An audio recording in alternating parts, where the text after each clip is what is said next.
অবৈধ কাজের সাথে জামাত না, বিএনপি না, চরমনা না, যেই যাবে দেশের বিরুদ্ধে, ইসলামের বিরুদ্ধে, মানবতার বিরুদ্ধে, একটাকেও যেন ছাড়া না। মানুষের তৈরি করা আইন কায়েমের জন্য আপনি আন্দোলন করেন, দল করেন, ভোট দেন, আপনি বিশ্বাস করে নেবেন আপনি আর মানুষ নেই, শয়তান আপনাকে দখল করে ফেলেছে। সুতরাং এখন মুক্ত হওয়া লাগবে শয়তানের এই বন্ধুত্ব থেকে। তাকে অভিভাবক হিসাবে মানা যাবে না। রব্বুল আলামিন বলেন, আমি বন্ধু হব তাদের যারা ঈমান আনবে আমি আল্লাহর প্রতি। ঈমান আনতে হলে তাগুত ছেড়ে দিয়ে যারা ঈমান আনে, আমার বন্ধু হবে রাসূল।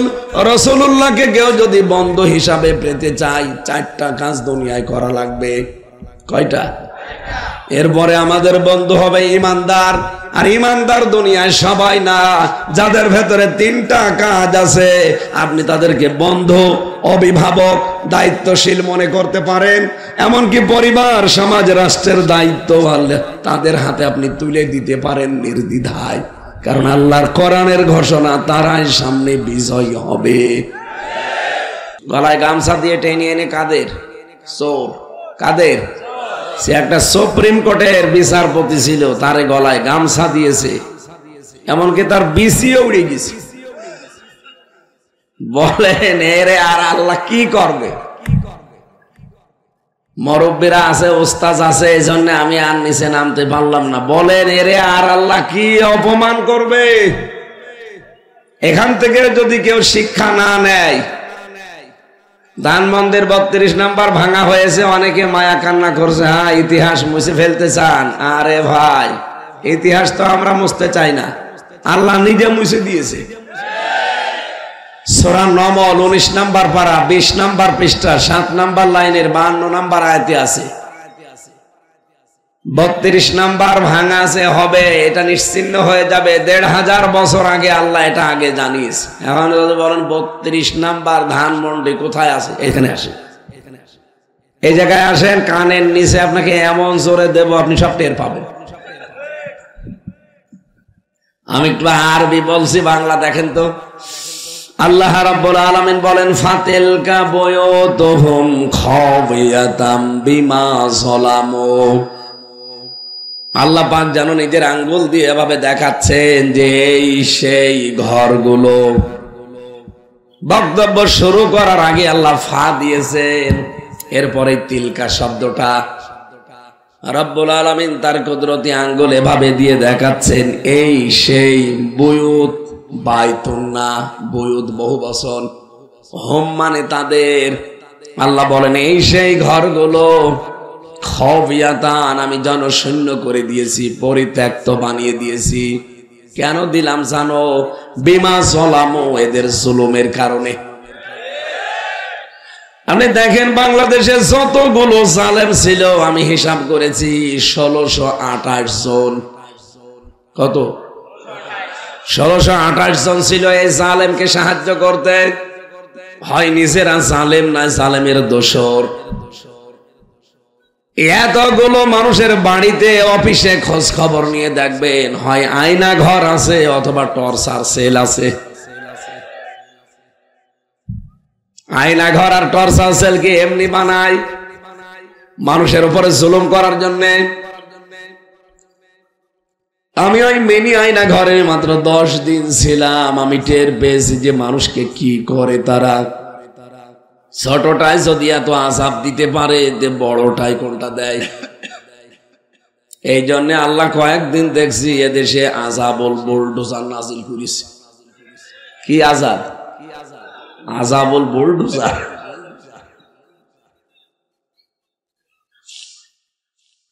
এরকম একটা চেয়ারে বসিয়ে দেয়, হাতের সাথে পায়ের সাথে ক্লিপ লাগিয়ে দেয়, গলার সাথে তার বেঁধে দেয়। এমন একটা মেশিন ওদের আছে, হাতের আঙ্গুল আর পায়ের আঙ্গুলের সাথে মিল করা। শুধুমাত্র সামনে রেখে সুইচ টিপ দেবে, একবারে আপনার হাতে আর পায়ের আঙ্গুলের নখগুলো খুলে চলে আসবে। বলতে যত সহজ মনে হচ্ছে, বিষয়টা অত সহজ। এতটুকু শেষ করে দে না, যখন ফিনকি দিয়ে রক্ত বের হয় তখন আস্তে করে ওর উপরে লবণ ছিটিয়ে দেয়। কি যে চিল্লানো ওই সময় মাটির নিচে আমি দেখেছি। আমার কাছেও নিয়ে এসেছিল মেশিন, চেয়ারে বসিয়ে সব যেহেতু আপনার আটক করা, হাত পা গলা, আপনি তো নড়তেও পারবেন না। একবার শুধু সুইচ টিপ দেবে, 1 মিনিটে 120 বার ঘুরবেন। 1 মিনিট পরে মনে হবে যে এই পৃথিবী আমি 10টা দেখতে পাচ্ছি। টিটকারি মারে তখন কি তোমাদের আল্লাহ জানিয়েছে যে মরণের পরে নাকি 10 দুনিয়ার সমান জান্নাত দেওয়া হবে? এখন দেখতে পাও, কি জবাব দিবেন বলেন তো? আল্লাহরও ভুল ধরে মাঝে মাঝে। এই কঠিন পরিস্থিতিগুলো যেখানে যেখানে তৈরি হয়েছে, আপনি দেখবেন বাংলাদেশের অধিকাংশ এমপি, মন্ত্রী আর উপজেলা চেয়ারম্যান, মেয়র আর বড় বড় সরকারি যারা আমলা ছিল, কর্মকর্তা, এদের বাড়িতে অফিসে আমি নিজে পেয়েছি মাটির নিচে টর্চার সেল। আল্লাহ বলেন বাড়ি ঘরগুলো আমি খফিয়াতান করে দিলাম। কেন জানো? জনশূন্য হয়ে আছে আজ। এটা আজ ওজাড় গৃহ হয়ে গেছে, ছাড়া বাড়ি, কেউ এখানে আর থাকে না, পরিত্যক্ত করে দিলাম। বিমা জলাম, এদের জুলুমের কারণে। ধানমন্ডির 32 নাম্বার যেটা হবে এখন না, এটা 1500 বছর আগে আল্লাহ নাজিল করে জানিয়ে দিয়েছেন। মানুষের বাড়ি ঘর করে এরকম ওজাড় গৃহ এমনি হয় না, অবশ্যই এর পেছনে কোন ইতিহাস আছে। এখন অনেকেই কিন্তু মাটির নিচে দেখা যাচ্ছে মানুষের হাড় গোড়ো পাচ্ছে, চুল পাচ্ছে, নখ পাচ্ছে, পুরাতন জামা কাপড় পাওয়া যাচ্ছে। আমি তো ছোটটাই ছিলাম, এর জন্য আমি বড়টার খবর জানি না। কিন্তু ফাঁসির ওই কন্ডেম ছেলে 3টা বছরে অনেকে আমার গোপন কথা জানিয়েছে। 2 বছর, 5 বছর, 7 বছর, 10 বছর পড়ে আছে, কেউ জানে না। হাতের নখগুলো এত বড় বড় হয়ে যায়, চুল দাড়ি গোপ মনে হচ্ছে জঙ্গল থেকে বেরিয়ে আসতেছে। কেউ কেউ দেখতাম আঙ্গুল দিয়ে এই দেওয়ালের সাথে খসিয়ে খসিয়ে লিখে রাখে ভাঙ্গা ভাঙ্গা অক্ষরে যে ভাই কেউ যদি বাইরে যেতে পারেন এই নাম্বারটাই অন্তত জানাবেন যে আমি বেশি আছি। আমি জাস্ট 2 বছর, 5 বছর, 7 বছর, 10 বছর আছি, কেউ জানে না। দয়া করে কেউ যেতে পারলে এটা একটু জানাবেন। 1.5-2 মিনিট সময় দেয় মাত্র টয়লেট করার জন্য। সকালে কয়েকটা পচা ছোলা দিয়েছে, তো দুপুর বেলা দিত 1 মোট ভাত, তাও মনে হচ্ছে কেউ মাখিয়ে দিয়েছে। এই কঠিন পরিস্থিতির কারণে আমার মনে হয় আজ জালেমদের বাড়ি ঘর গুলো আর সব আল্লাহ পরিত্যক্ত বানিয়ে দিচ্ছে। এর বাস্তব প্রমাণ আমার কুষ্টিয়ার হানিফের বাড়ি।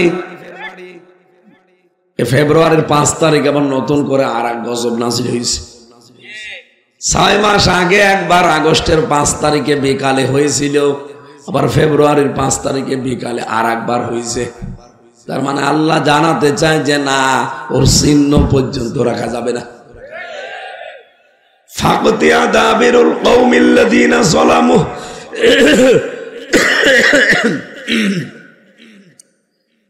সূরা আনআম 7 নম্বর পারা 12 নম্বর পৃষ্ঠার 4 নম্বর লাইনের 45 নম্বর আয়াতের প্রথম অংশে আছে আল্লাহ পাক বলেন জালেমদের শিকড় কাটা হয়ে গেছে।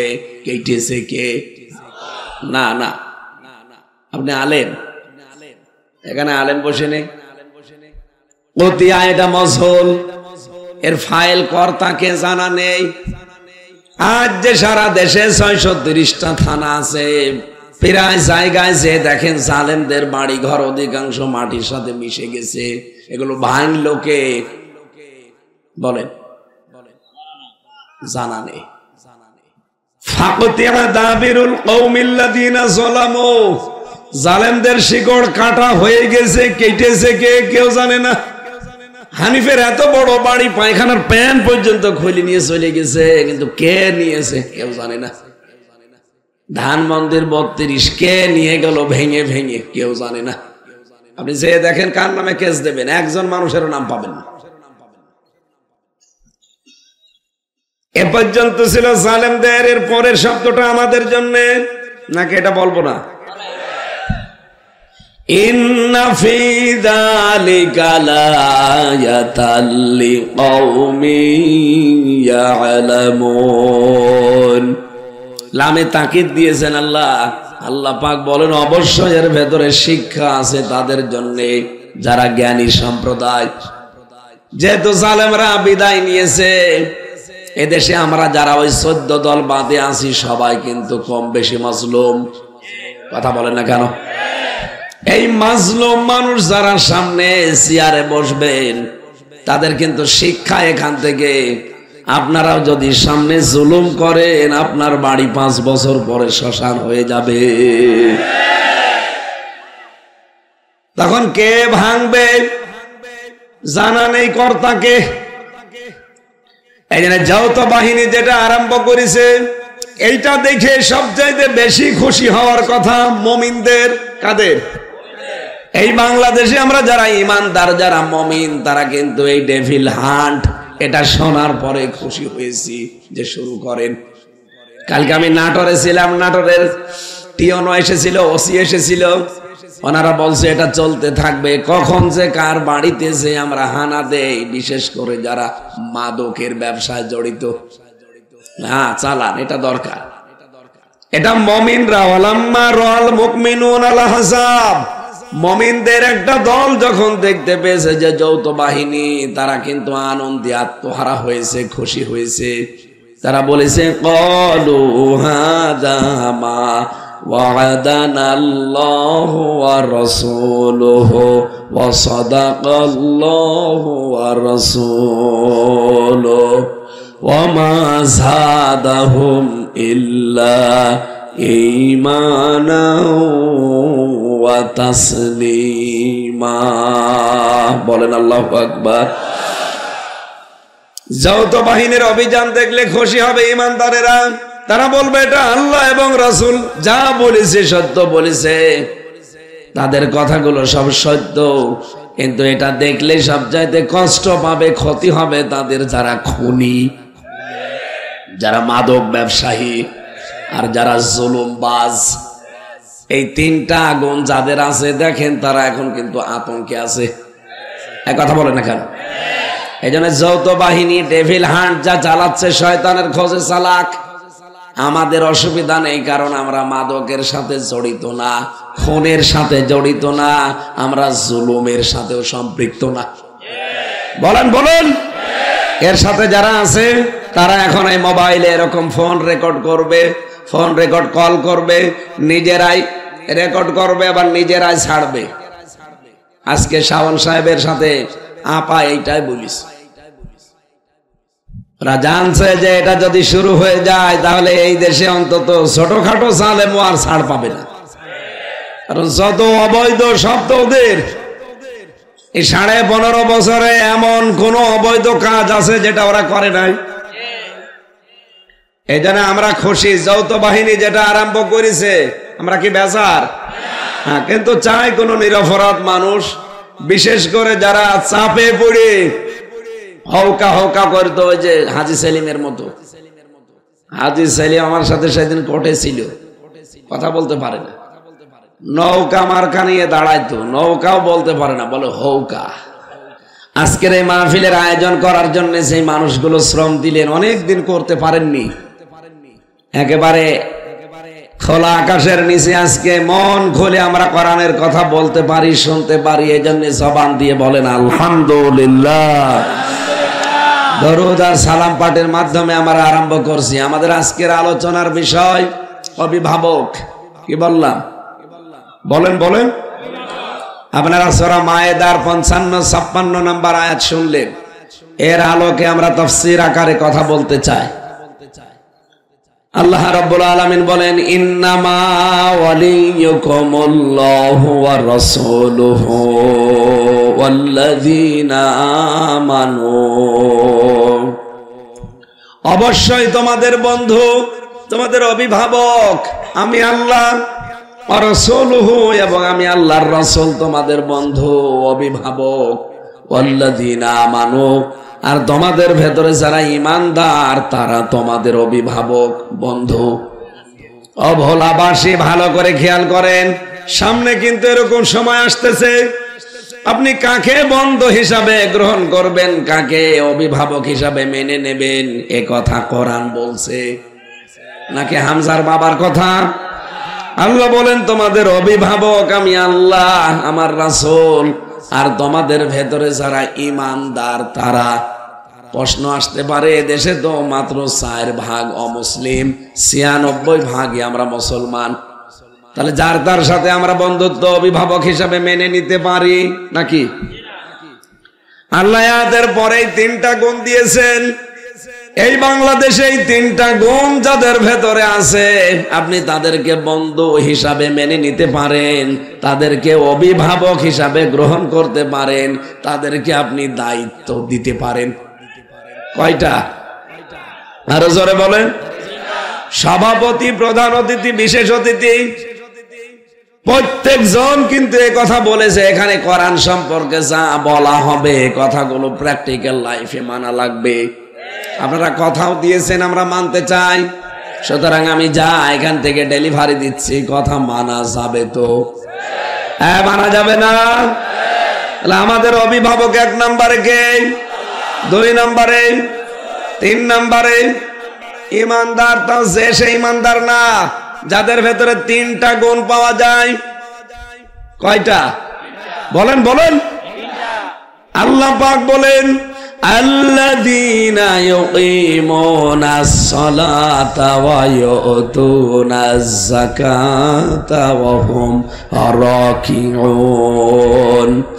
এই পৃথিবীতে যে ইমানদার গুলো নামাজ কায়েম করে, যাকাত দেয়, আর যারা রুকুকারীদের সাথে রুকু করে, তার মানে জামাতবদ্ধ হয়ে নামাজ পড়ে, এই 3টা গুণ যাদের ভেতরে পাবেন, আপনি তাদেরকে অভিভাবক হিসাবে মেনে নিতে পারেন, তাদেরকে আপনি দায়িত্ব দিতে পারেন, ব্যক্তি, পরিবার, সমাজ আর রাষ্ট্রের।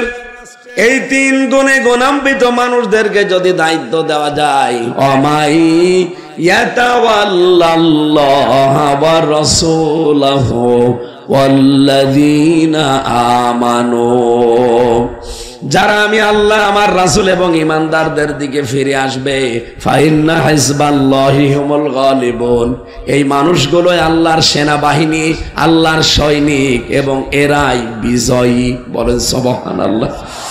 এটা বাংলা অর্থ ছিল। এবার আসেন তো আমরা তাফসিরে যাচ্ছি। নির্ভরযোগ্য তাফসির হিসাবে আমি ফি জিলালিল কোরআন, তাফহিমুল কোরআন আর ইবনে কাসির, এই 3টার রেফারেন্স বেশি দিচ্ছি, আপনি মিলিয়ে দেখবেন। এই যে বন্ধু, এই শব্দটা আল্লাহ প্রথমেই দিয়েছেন। ইন্নামা, ইন্না দিলেও তো অর্থ হয়ে যেত, মা দিলেন কেন?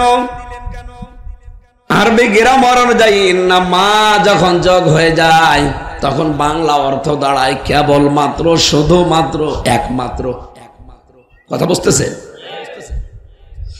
সূরা কাহফের শেষের দিকে আপনি এরকম একটা আয়াত দেখবেন, কুল ইন্নামা আনা বাশারুম মিসলুকুম ইউহা ইলাইয়া। আল্লাহ পাক বলেন, নবী আপনি বলেন আমি কিন্তু তোমাদের মতোই মানুষ, আমি শুধুমাত্র, কেবলমাত্র, একমাত্র তোমাদের মতো মানুষ। হ্যাঁ, পার্থক্য এতটুকু, আমার কাছে ওহী আসে, তোমাদের কাছে আসে না, এইটাই। এটা আবার আলাদা বিষয় আছে, আমি ওদিকে গেলাম না। আমি ইন্নামার শব্দটা বোঝানোর জন্য বলেছি, এটা কেবলমাত্র, শুধুমাত্র, একমাত্র, এইটা বোঝানোর জন্য আসে। আল্লাহ আয়াত শুরুই করে দিয়েছেন ইন্না, না ইন্নামা। রব্বুল আলামিন বলেন ইন্নামা, অবশ্যই, অলিজন, অলি মানে 33টা অর্থ পেয়েছি অলির।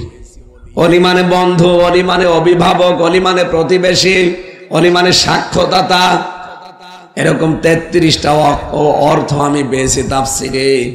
আপনাদের অভিভাবক, আপনাদের বন্ধু, আপনাদের প্রতিবেশী, আপনাদের সমর্থক, আপনি যার সাথে চলতে চান, এইরকম মানুষকে মেনে নেওয়া লাগবে বন্ধু হিসাবে। বন্ধুর নাম কেন দিলেন?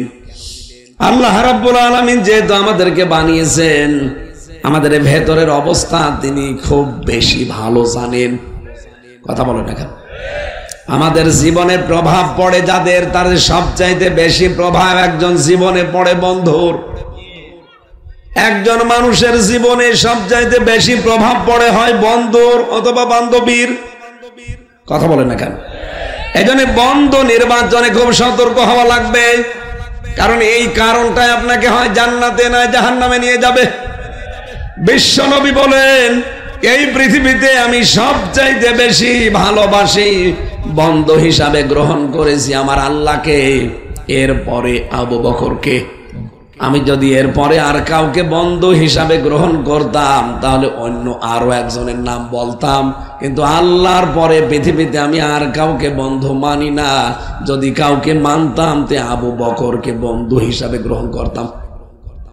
যদি আবু বকর 20 বছরের প্রথম বন্ধু ছিলেন নবীজির, এরপরেও তিনি সর্বপ্রথম আবু বকরের নামও বলেন নাই, নাম বলেছেন কার? আরো জোরে বলেন। এখন আমরা আল্লাহর বন্ধু হতে হলে কি করা লাগবে? কোরআনে কারীম জানিয়েছে, আল্লাহ রাব্বুল আলামিন সূরা বাকারার ভেতরে এটা বেশি,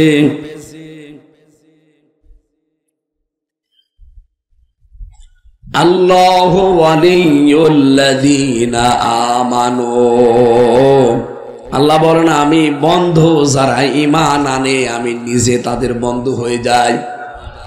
আর আমি যাদের বন্ধু, আমার একটা দায়িত্ব আছে বন্ধুর উপরে। অভোলাবাসে আমরা যারা আল্লাহর বন্ধু হয়েছি, যারা ঈমানের দাবি করছি, এখন দেখেন আপনার ঈমান আগে আছে কিনা, নয়তো আল্লাহ আপনাকে জীবন বন্ধু হিসাবে মানবে না। বন্ধু হওয়ার জন্য প্রথম শর্ত কি? ঈমান আনা লাগবে। কি এটা বুঝেছে? এই পৃথিবীতে এখন 810 কোটির উপরে মানুষ আছে, মাত্র 175 কোটি আমরা মুসলিম। যাদের ঈমান আছে এই মানুষগুলো দাবি করতে পারি যে আমাদের বন্ধুকে। বাকি শত মানুষ দুনিয়াতে আছে, কেউ এই কথা বলতে পারে না আমার বন্ধু আল্লাহ। পারে? কারণ তাদের ঈমান নেই। এখন আমরা যারা ঈমান এনেছি, আমাদের আল্লাহ কিন্তু শর্ত দিয়েছেন, তুমি ঈমানের দাবি করলেই হবে না, ঈমান আনার আগে তোমাকে একটা কাজ ছেড়ে দেওয়া লাগবে।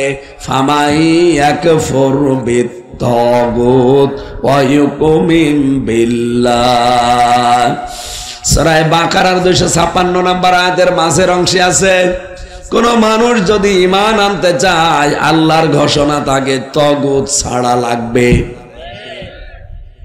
তাগুত ছেড়ে দিয়ে যদি ঈমান আনতে পারেন, লাং ফিসামালাহা, জীবন ওই ঈমান ধ্বংস হবে না। এই বাংলাদেশে যারা তাগুত ছেড়ে দিয়ে ঈমান এনেছে, আপনি তাকান তাদের দিকে, তামাম দুনিয়ায় একদিকে গেলেও তাদেরকে জালেমরা টলাতে পারেনি। এই বরিশাল বিভাগের কৃতি সন্তান ডক্টর শফিকুল ইসলাম মাসুদ, এ পটুয়াখালী বাড়ি, 57 দিন রিমান্ডে ছিল। এমন কোন জায়গা নেই যে তাকে পিটানো হয়নি। তার এই হাঁটু হাড়ের 360টা হাড় আছে শরীরে, এমন কোন জায়গা নেই যেখানে প্রশাসন পিটায়নি। সব গুঁড়ো গুঁড়ো করে ফেলেছে।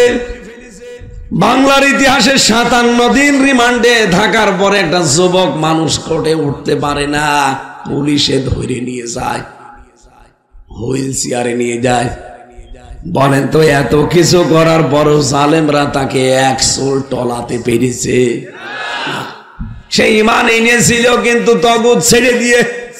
কথা বলেন না কেন? বাংলাদেশে বহু মানুষকে আমরা ঈমানের দাবি করতে দেখছি, বহু হাসি, বহু আলেম, বহু পীর, বহু নামাজি, তারা ঈমানের দাবিও করে কিন্তু তাগুত ছেড়ে না দিয়ে, তাগুতের সাথে সম্পর্ক রেখে ঈমানের দাবি করে। এজন্য ঝড় উঠলে তাদের ঈমান আগেই লিভে যায়। বাইতুল মোকাররমের সাবেক খতিব ঈমানের দাবি করতো, অথচ নৌকা মার্কা নিয়ে দাঁড়াইতো। তোর ঈমান থাকে কি করে? আপনি আন্দাজের বিশ্বাস না করে বাস্তবতায় বলেন, যে লোকটা নৌকা মার্কা নিয়ে দাঁড়াতে পারে, ও দেখছে যে 3 বারের 1 বারও ভোট হয় না। এত অত্যাচার, জুলুম, নির্যাতন চলছে একটা মানুষের ক্ষমতাকে কুক্ষিগত করার জন্য, তারপর আপনি জেনে শুনে নৌকা মার্কায় দাঁড়াতে গেলেন কোন কারণে? আপনার যে ইমান নেই এইটাই তার প্রমাণ। আবার ইমামতি করতে গেছে, ইমান নেই ইমামতি করতে গেছে, এই জন্যই তো জনগণ মেনে নেয়নি। পরে আবার গেছে পিটিয়েছে জুতা দিয়ে, পরের দিন আবার স্ট্যাটাস দিয়েছে জুতা মেরেছে কিন্তু আমার গায়ে লাগেনি। শয়তান। এরকম বহু মানুষ এই দেশে আমরা দেখতে পেলাম, তারা ইমানের দাবি করেছে কিন্তু তাগুত ছেড়ে না দিয়ে এদের ঝড় উঠেছে ঢাকায়, গোপালগঞ্জ থেকে ইমান শেষ। কথা বলেন না কেন? তাহলে ইমান আনতে হবে কি তাগুত ছেড়ে দিয়ে না তাগুতের সাথে? আপনি এখন কি করছেন মিলান? আপনাকে যে আল্লাহ বন্ধু হিসাবে গ্রহণ করবে, করবে কি করে?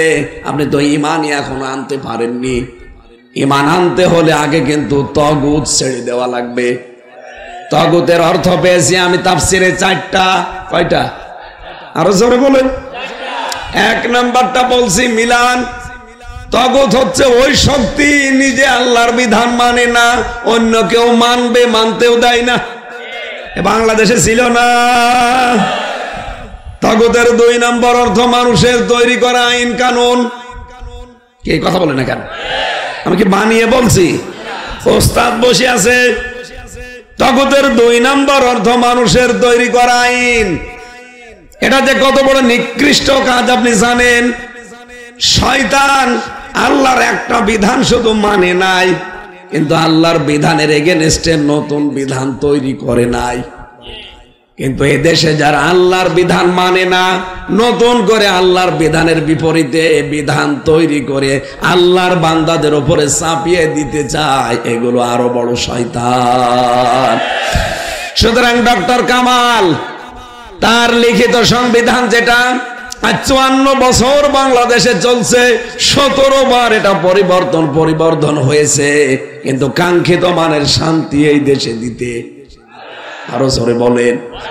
ওই সংবিধান অনুযায়ী বিচার হয়, ওইটা বিচার করে এই দেশের মানুষকে দেখি জেলে পাঠায়। চোর এই দেশে জেলে গেলে ডাকাত হয়ে বের হয়, ডাকাত গেলে খুনি হয়ে বের হয়। আমি নিজে দেখেছি এক গাঁজাখোরকে জেলে দিয়েছে, আমার নিস্তালায় ছিল। ও শয়তান জেলের ভেতরে যে গাঁজা গাছ লাগিয়েছে। জেলার এসে একদিন বলছে, ওই তুই গাঁজার গাছ ভেতরে লাগালি, পেলি কোথায়? স্যার আমি এই যে কোর্টে গিয়েছিলাম মামলার হাজিরা দিতে, আর আমার তো অনেক শুভাকাঙ্ক্ষী বাইরে আছে, তারা আসার সময় একটা টোপলা দিয়েছিল গাঁজার বীজ, ওটা আমি মুখের এই জায়গায় নিয়েছিলাম, মেশিনে ধরা পড়িনি। ভেতরে এসে গাছ আমি এই টপের উপরে লাগিয়েছি, দেখেন 2 মাসে কত বড় হয়েছে। জেলার বলছে, শয়তান তোরে আমি আর কোথায় দেব? গাঁজা খাওয়ার কারণে পুলিশ তোরে ধীরে জেলে দিল, আমি তোরে কন্ডেম সেলের ভেতরে রাখলাম, আর এখানেই তুই গাঁজার গাছ লাগালি, আবার 2 মাস হয়ে গেছে। তোরে আর কোন জায়গায় দেওয়ার কায়দা নেই, তোরে দিতে হলে স্বর্গে দেওয়া লাগবে। ওই হিন্দু তো জেলার দেবদুলাল, হিন্দু বেটাও তার জান্নাত বিশ্বাস করে না, এই জন্য বলছে তোরে যদি দেওয়া লাগে এখন স্বর্গে দেওয়া লাগবে।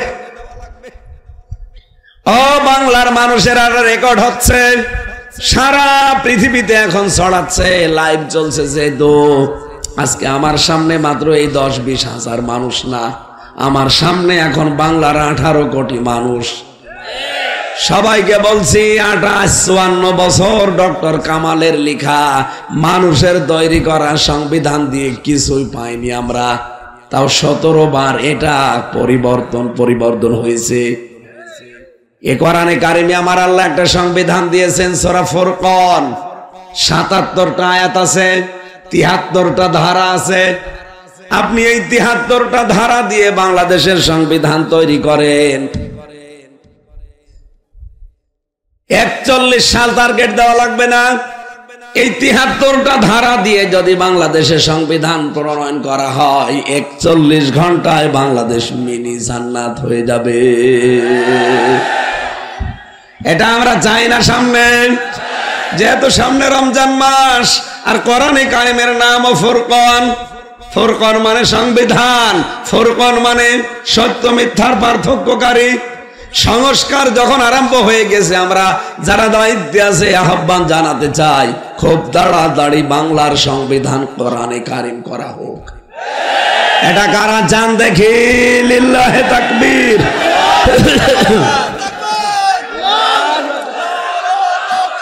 আলহামদুলিল্লাহ।